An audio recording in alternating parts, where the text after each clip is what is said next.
안녕하세요. 오늘은 베를린의 대표 관광지를 한번 좀 돌아다녀 보려고 나왔는데요. 제가 여기를 얼마 있으면 떠나기 때문에 한번 꼭 이런 대표 관광지들을 영상으로 남겨놓고 싶었습니다. 그런데 그냥 찍으려니까 별로 재미가 없을 것 같고, 그래서 한번 생각을 해봤는데 대부분 베를린의 대표 관광지들은 좀 역사적인 의미가 깊은 곳이에요. 그래서 한번 오늘은 역사란 무엇인가, 우리는 역사를 무엇이라고 생각해야 하는가, 그리고 과연 우리 사회에서 현재 역사에 대한 교육은 제대로 이루어지고 있는가, 그런 측면에 대해서 한번 제 관점을 말씀드려 보면서 여러 장소를 한번 돌아다녀 보겠습니다. 일단 저 뒤에 보이는 건물은 의회입니다. 분데스탁이라는 건물인데 이 앞에 마당이 좀 공사 중이네요.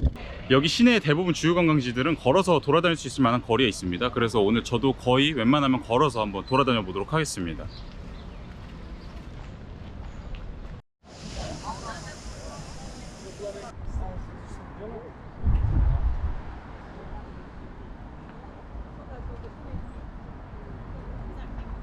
여기는 학살된 유대인들을 추모하는 비석들이 모여있는 곳인데요. 보시다시피 딱히 비석에 적혀있는 건 아무것도 없습니다. 그저 회색 빛깔 비석이 수백 개가 이렇게 시내 한복판에 놓여 있고요. 각 비석은 다 크기와 높이가 제각각입니다. 그리고 이렇게 바닥을 보시면 바닥이 오르막길 내리막길이 계속 혼재되어 있고 똑바르게 평탄하게 되어 있는 길이 없어요. 되게 걸으면서 살짝 어지러움을 느낄 정도로 길이 울퉁불퉁해 있는데, 저는 이러한 길의 구조가 우리가 역사라는 것을 어떻게 바라봐야 될지에 대한 중요한 가르침을 제공한다고 생각합니다. 오늘 제가 가지고 있는 역사관과 상당히 비슷하기도 하고, 또 제가 굉장히 흥미롭다고 생각하는 발터 베냐민이라는 철학자이기도 하고 문학 연구자이기도 하고 그랬던 사람의 주장을 간단하게 소개를 해드릴 텐데요. 베냐민도 역시 유대계 독일인이었습니다. 그래서 당시에 독일에서 나치가 집권했을 때 그걸 피해서 망명을 하게 되는데, 망명 생활 도중에 자살로 생을 마감한 상당히 비운의 인물이라고 볼 수 있습니다.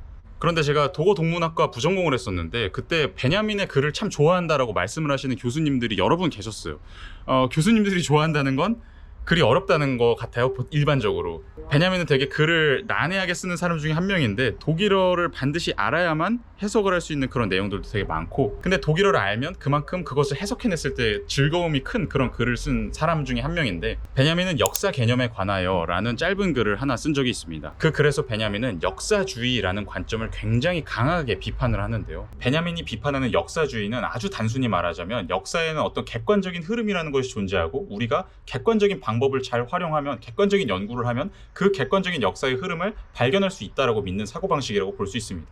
예를 들어서 대한민국은 1945년에 광복을 했죠. 그럼 그 대한민국 광복이라는 사건이 갖는 객관적인 역사적 의미가 있을 것이고, 우리가 사료를, 역사적인 자료들을 잘 탐구를 하면 그 사건이 갖는 전체 역사적 흐름 속에서의 의미를 밝혀낼 수 있다고 믿는 거라고 볼 수 있습니다. 그런데 문제는 이런 사고방식에서는 지나간 과거의 시간이라는 거는 지금이랑은 동떨어져 있는, 지금이랑은 이미 거리가 벌어져 있는 객관적인 시간의 직선 속에 있는 어떤 한 점이 되고요. 그 과거는 이미 고정된 채로 존재하고 있어서 어떻게 해도 변화하지 않는 것이 됩니다. 그 변화하지 않는 절대적인 이미 주어져 있는 과거를 우리는 여러 가지 방법을 통해서 잘 밝혀내야 될 뿐이죠. 그런데 베냐민이 생각하기에 역사는 절대로 이런 것이 아닙니다. 베냐민은 있는 그대로의 과거 같은 것은 존재하지 않는다고 생각했습니다. 과거는 지금 우리가 어떻게 그것을 정립하는지에 따라 달라질 뿐이죠.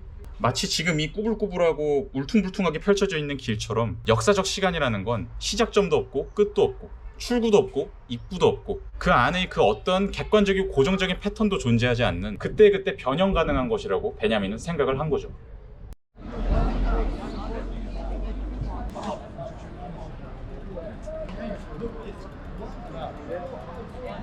베냐민은 큰 사건과 작은 사건을 구별하지 않고 마구 쓰는 연대기 작가는 그럼으로써 진실을 말하는 것이다 라고 말을 합니다. 굉장히 알쏭달쏭한 말이죠. 저는 이게 무슨 뜻이라고 생각하냐면, 흔히 역사를 대하는 많은 사람들은 객관적으로 중요한 사건이 있고 그렇지 않은 사건이 있다고 생각합니다. 그런데 베냐민이 생각하기에는 사실 모든 사건들은 똑같이 중요한 의미를 가질 수 있고, 중요함이라는 건 우리가 그것에 어떻게 그 중요한 의미를 부여하는지에 따라서 달라질 수 있다는 거죠.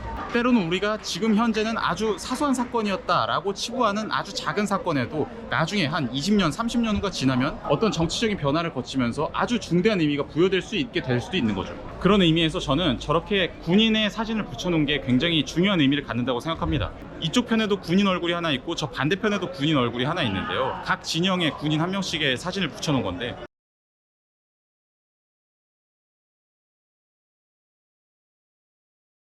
사실 저 군인들은 당시에 정치인들이나 아니면 유명한 학자나 그런 사람들에 비해서 역사에 끼친 영향력은 아주 사소할 수 있겠죠. 그런데 사실은 그렇지 않을 수도 있습니다. 우리가 저것을 어떻게 판단하는지에 따라서 저 군인들의 삶에는 엄청난 의미가 부여될 수도 있습니다.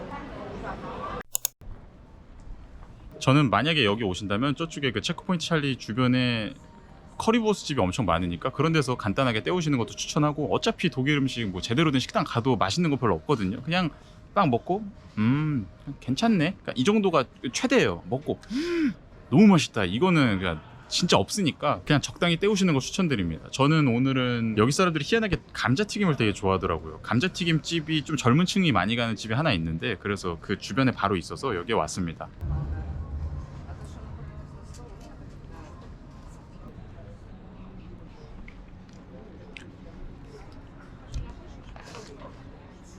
어짜.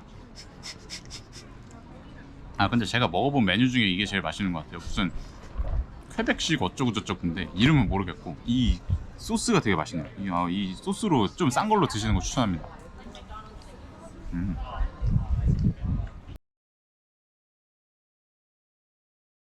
체크포인트 찰리는 저쪽에 있고요. 저쪽에서 제가 밥을 먹었고, 그쪽에서 쭉 걸어오면 한 10분 정도만 걸으면 또 프리드리히슈트라세라는 곳이 나옵니다.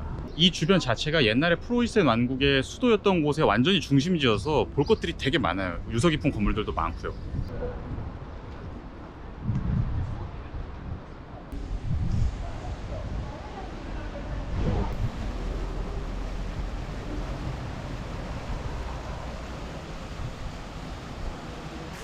놀랍게도 여기는 도서관입니다. 도서관인데 되게 예뻐가지고 관광객들도 많이 와요. 저도 가끔 와서 공부를 합니다. 그냥 누구나 무료로 이용할 수 있는 공공 도서관이에요. 안에서 공부할 수도 있고.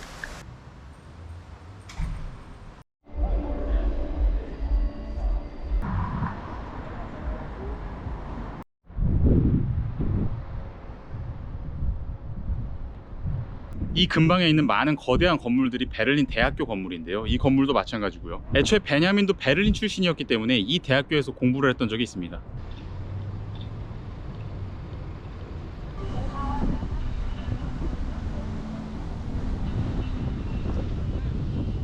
베냐민은 역사란 사실을 있는 그대로 기술하는 게 아니라 과거를 점령하는 것이다 라고 말했습니다. 그리고 역사는 구성의 대상이다, 이렇게 말하기도 했고요. 점령과 구성은 둘 다 굉장히 적극적인 행위를 포함하는 개념이죠. 베냐민이 생각하기에 기존의 지배계층은 항상 역사를 자신들의 입장에서 기술을 해놓고 그것이 사실이라고, 객관적인 것이라고 말합니다. 그렇다면 진정으로 역사를 제대로 탐구하기를 원하는 사람이라면 그 소수가 이미 쥐고 있는 역사적인 장악력으로부터 과거를 뺏어와서 그것을 과거를 점령해와서 나의 방식대로 그 과거와 현재와 미래 사이의 연결관계를 재정립하는 과정이 꼭 필요합니다.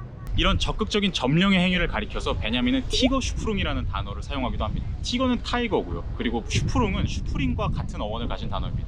한마디로 호랑이가 정글 속으로 뛰어들듯이 우리는 과거를 우리와 동떨어진 대상, 이미 우리와 상관없이 그대로 객관적인 현실로서 존재하는 대상으로서 바라볼 게 아니라 그 과거에 적극적으로 뛰어들어서 그것 속에서 현재적인 의미를 창조해내야 한다는 거죠.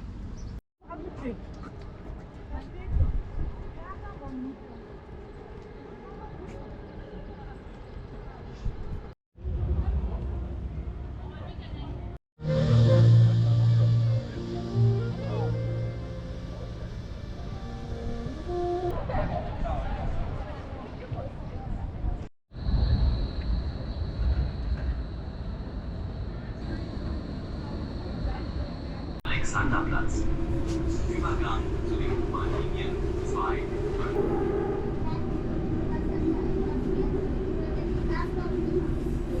이제 대중교통을 타고 살짝 동쪽으로 넘어왔는데요. 몇 정거장 안 오긴 했지만 이쪽은 사람들이 베를린이라는 도시를 생각하면 흔히 힙한 이미지를 많이 떠올리는데, 클럽 있고 막 그래피티 있고 그런 거 많이 떠올리는데 전형적으로 그런 곳이 이 동네입니다. 여기서 완전히 더 동쪽으로 넘어가면 그쪽에는 그냥 평화로운 주거지도 되게 많은데, 중심지인데 그 중에서 동쪽에 좀 치우쳐져 있는 지역들은 힙한 지역이 많아요. 근데 힙하다는 걸 반대로 말하면 좀 무섭기도 하고, 애초에 베를린의 클럽 문화가 많이 발달하게 된 계기가 동서 독일로 나눠져 있다가 통일을 했는데, 그러고 나니까 그 동쪽의 지역들이 많이 황폐화돼 있었기 때문에 그쪽에 그냥 비어있는 건물들이 되게 많았던 거예요. 그래서 그런 빈 건물들에 힙스터들이 들어가서 술 마시고 음악 틀어놓고 놀고 그러던 문화가 발전을 해서 클럽 문화로 엄청나게 폭발적으로 발전을 했다고 합니다. 지금은 베를린에서 거의 제일 큰 산업 중에 하나가 클럽 산업이라고 해요.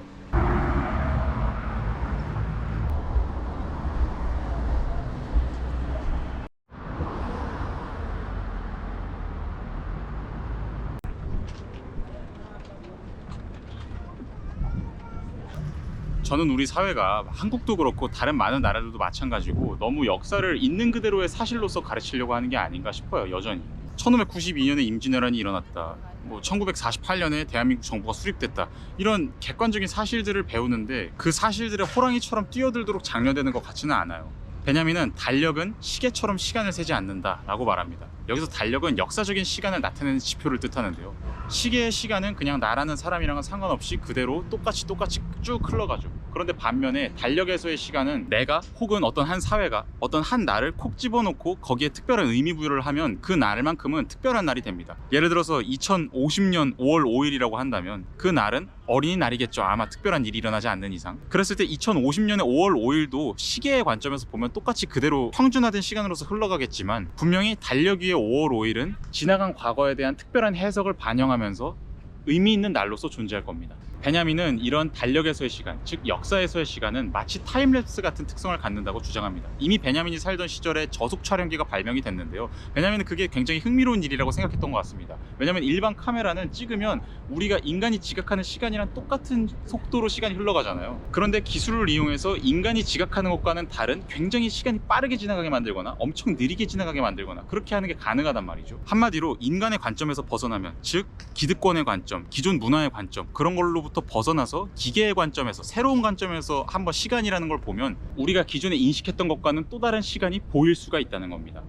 아까 처음에 베냐민에 대해서 소개해드릴 때 유대계 독일인이라고 말씀을 드렸는데요, 베냐민은 유대교 전통에서는 미래에 대해서 포춘텔링을 하는 게 금지되어 있다고 말을 합니다. 미래에 어떤 일이 일어날지 점쟁이가 예측하는 거를 상당히 부정적으로 바라본다는 거죠. 오히려 유대교의 전통에서는 과거에 훨씬 더 집중합니다. 구약 성서라는 이미 기록되어 있는 지나간 사건에 대한 기록물을 가지고 그것을 끝없이 읽으면서 수백 년간 수천 년간 똑같은 기록물을 읽으면서 그 기록 안에 들어있는 새로운 의미를 그 시대마다 계속 발견을 해낸다는 거죠.